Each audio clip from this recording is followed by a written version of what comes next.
द्वार बढ़ाने आए, तो हाथ में ले शांति ली। गुलजारी द्वार किनारे तुम्हें क्या सुनाने पता रहेंगे, युग सुधरेगा ये बताने आए।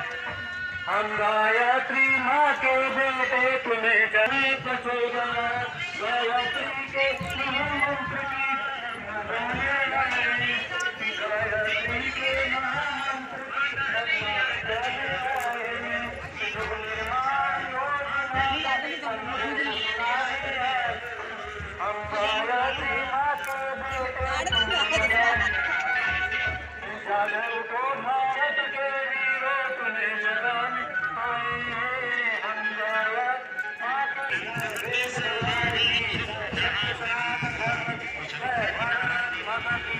भारतीय संस्कृति की हम सुधरेंगे, हम बदलेंगे।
लगाने आए, जागर हो भारत के हीरो तुम्हें जलने आए।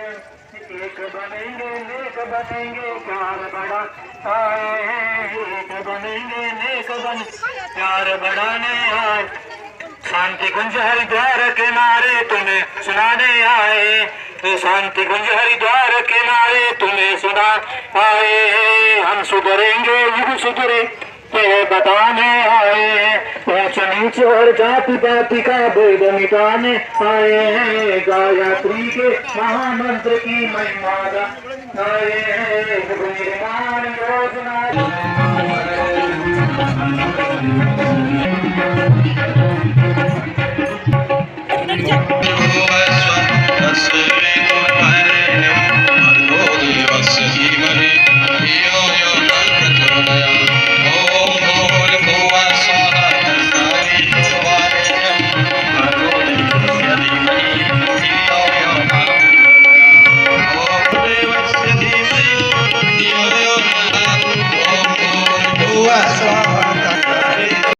और इसके बारे में क्या महिमा है और इस शरीफ में बनाया है। उस वो बहनें यहीं रुकेंगी, उनके लिए वो आज शाम को 6 बजे अपने घर से 2-2 दीपक लेकर के जरूर आए। ऐसा मौका बार बार नहीं मिलेगा, आकर के दीपक यहाँ बस अपने पास रखिए, आरती होगी, बिल्कुल सीधे बैठे। जय।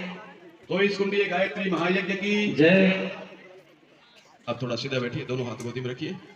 बायां हाथ है ना आपका, लेफ्ट, ये नीचे होना चाहिए, ऊपर दाहिना हाथ, सीधा हाथ ऊपर होगा, बायां हाथ नीचे होगा।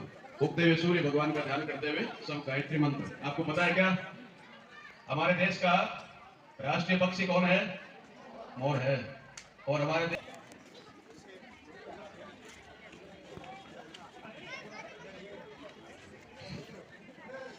तो ये आपको पता है, तो फिर राष्ट्रीय महामंत्र कौन सा है?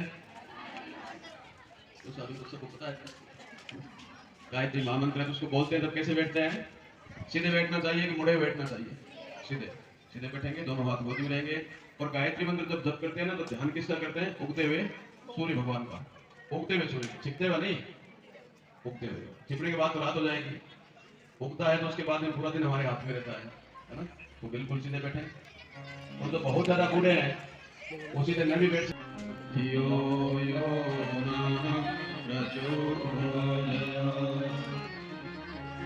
गुरुर्ब्रह्मा गुरुर्विष्णु गुरुरेव महेश्वरः गुरुरेव परब्रह्म तस्मै श्री गुरुवे नमः। अखंड मंडलाकारं व्याप्तं येन चराचरं तत्पदं दर्शितं येन तस्मै श्री गुरुवे नमः। आयातु वरदे देवी त्र्यक्षरे ब्रह्मवादिने। अब और तो पूछ के करना कोई काम करो। मेरा तो धन्यवाद। क्या भाई इनको जल्दी क्यों मैं बताऊं क्या आपको कि परसों ग्रहण है, परसों 6, 7, 8 3 दिन का था। बाद में इस कार्यक्रम के फाइनल होने के बाद में, पर्चे छपने के बाद में ध्यान आया कि 8 को तो देव पूजन होता नहीं है। तो सारे कार्यक्रम को थोड़ा हमने पहले, मैं मेरे भाई साहब की शादी में बारात में गया था। बारात जानते हो क्या? तो 3-4 दिन की बारात थी, और तो मेरा खुद का ब्याह हुआ तो एक ही टाइम की थी। आधे दिन में सारा काम करना पड़ा।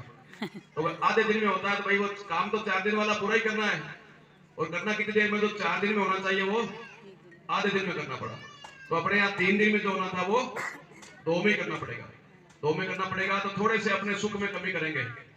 घर के काम को तो अपने बाद में भी कर लेंगे, लेकिन जब भगवान आए हैं, आपको मालूम है कि नहीं, जब इस दरवाजा में कोई मामूली सा छोटा मोटा एमएलए एमपी आता है तो गांव के समझदार लोग इकट्ठे होते हैं, लेकिन जब नरेंद्र मोदी प्रधानमंत्री आ जाए तो इस स्कूल में तो पुलिस वाले नहीं आएंगे, इतनी भारी भीड़ हो जाएगी। फिर मैदान कोई बाहर खेत साफ करा के वहां बनाना पड़ता है, और कम से कम 2 महीने पहले तैयारी करनी पड़ती है। तो यहाँ तो भगवान आएंगे, गायत्री माता आएगी, गणेश जी महाराज आएंगे, गुरुदेव माता जी पधारेंगे, तो सारा काम मौके पर ही होगा। कोई शिकायत लेके आता साहब हमारा ये काम नहीं होता, तो पानी का कनेक्शन नहीं, तो भागवत एक्शन को ठिकाने भी यही भेजती है। जब इसका रूप संसार को बनाने का होता तो ब्रह्माणी हो जाती है, ब्रह्मा जी। और जब ये पालन पोषण करती है तो उसमें लक्ष्मी वैष्णवी हो जाती है, और जब ये संहार करती है तो भगवान शिव के रूप में शांभवी हो जाती है ना। इसलिए गायत्री माता पूरे जगत की, पूरे ब्रह्मांड की, सारे ग्रह नक्षत्रों की, सारी शक्तियों की माँ है। और इसका यज्ञ है तो यहाँ पर गणेश जी भी आए हैं। आपको गणेश जी से कुछ मांगना होना है तो मौके पर आए हैं, यहाँ पर बुलाएंगे से देवता आते कि नहीं आते। राजा दशरथ का नाम सुना है ना आपने। राजा दशरथ को किस बात का दंड मिला था? उनके हाथ से एक बार गलती से श्रवण कुमार की हत्या हो गई थी। तो भगवान तो सबका पिता है, वो दशरथ का भी वैसे बेटा बन के आया जरूर था, लेकिन भगवान तो सबका ही बाप है, तो अपने बाप को भी माफ नहीं करता। श्रवण कुमार की हत्या हुई ना, तो उसके माँ बाप ने श्राप दिया था कि तू भी बेटे की तरह बेटे के लिए रोता फिरेगा, और वही हुआ, बेचारा मरा तो हाय राम करते ही मरा। तो कर्मों के फल को टालने की संसार में केवल एक ही शक्ति है, उसका नाम है गायत्री महायज्ञ। इसलिए आप यज्ञ में बैठेंगे, सबको बैठना चाहिए। हमारे घर का एक भी प्राणी यदि पापी रह गया, दुष्ट रह गया, तो उसके पर कष्ट आएगा तो हमको भी भोगना पड़ेगा। मैं एक बार बीमार हुआ, हॉस्पिटल में भर्ती हुआ, मेरी पत्नी को जाना पड़ा, मेरे बच्चों को भी आना पड़ा, मेरे मित्रों को सबको आना पड़ा, सबको कष्ट भाग नहीं हुआ। कर्मों का फल तो मुझे मिल रहा था, लेकिन आना सबको पड़ा। तो परिवार में एक भी आदमी, एक रावण दुष्ट था तो पूरी लंका को हनुमान जी ने जलाया नहीं जलाया? एक दुष्ट के कारण पूरी लंका में अशांति हुई कि नहीं हुई? तो गुरुदेव ने इस यज्ञ को बड़ा करके 24 कुंड का कर दिया। कितने कुंड का? 24। आप भाग्यशाली हैं, आज तक जवादा में कभी 24 कुंड यज्ञ हुआ है क्या?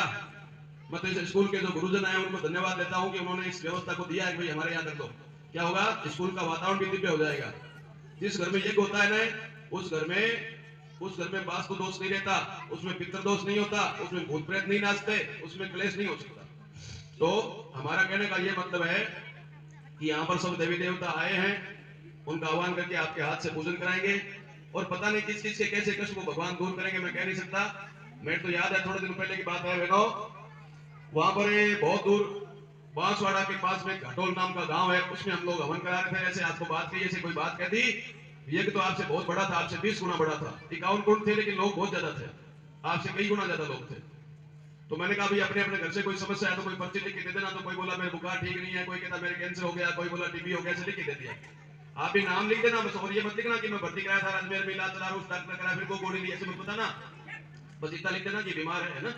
अच्छा, तो एक महिला रोती रोती आई, आके बोली कि मैं तो पढ़ी लिखी नहीं हूँ, मेरे भी समस्या है। तेरी क्या समस्या है?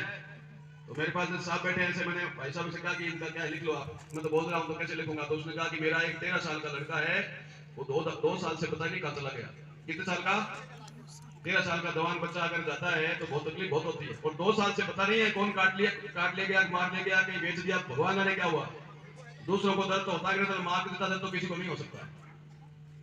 भाइयों बहनों, मुझे कोई विश्वास नहीं था, पर्ची ली मैंने और उसके नाम से आहुति लगा दी। मुझे बिल्कुल विश्वास नहीं था, लेकिन उसके 6 महीने बाद चित्तौड़गढ़ में बड़ा प्रोग्राम था, उसमें वो महिला आई, बेचारी नहीं आने वाली थी, लेकिन उसको चमत्कार हो गया, वो आई कि मैं गायत्री माता दर्शन करने आऊं। तो उसने आकर के, और पता नहीं मेरे को कहां से ढूंढ लिया, पीले कपड़े वाले हम लोग तो हजारों थे वहां पर, ढूंढते ढूंढते आकर के बोले कि ये लड़का आपके पास भेजा है, वही लड़का है जो 2 साल पहले हो गया था, वो मिल गया उनको। अब बताओ कहां से गायत्री माता उसको ब्रह्मांड में उसका पता किया है, किस गांव में कहां रहता है, किससे छुड़ाया होगा, आप कल्पना नहीं कर सकते। ऐसे ऐसे कष्ट तो दुनिया का बड़े से बड़ा राजा महाराजा नहीं मिटा सकता, वो गायत्री माता दूर करेगी। ठीक है ना? तो आप ये निश्चिंत होकर पर्ची लिखिए, महामृत्युंजय मंत्र से आहुति करेंगे ताकि आपका सबका स्वास्थ्य ठीक हो, है ना, आपकी आध्यात्मिक उन्नति हो, इसलिए गायत्री मंत्र से आहुति करेंगे। और आपके परिवार में कोई संकट नहीं आवे तो हनुमान जी के लिए विशेष आहुति सब लगाएंगे। दूसरे साहब एक और आपको बात कह गए कि अभी यज्ञ होगा, आपको 10-20 मिनट की हम थोड़ा फ्रेश होने की छुट्टी देंगे, क्योंकि कई बहनें तो 9 बजे ही आ गई थी, तो वो छुट्टी दे देंगे।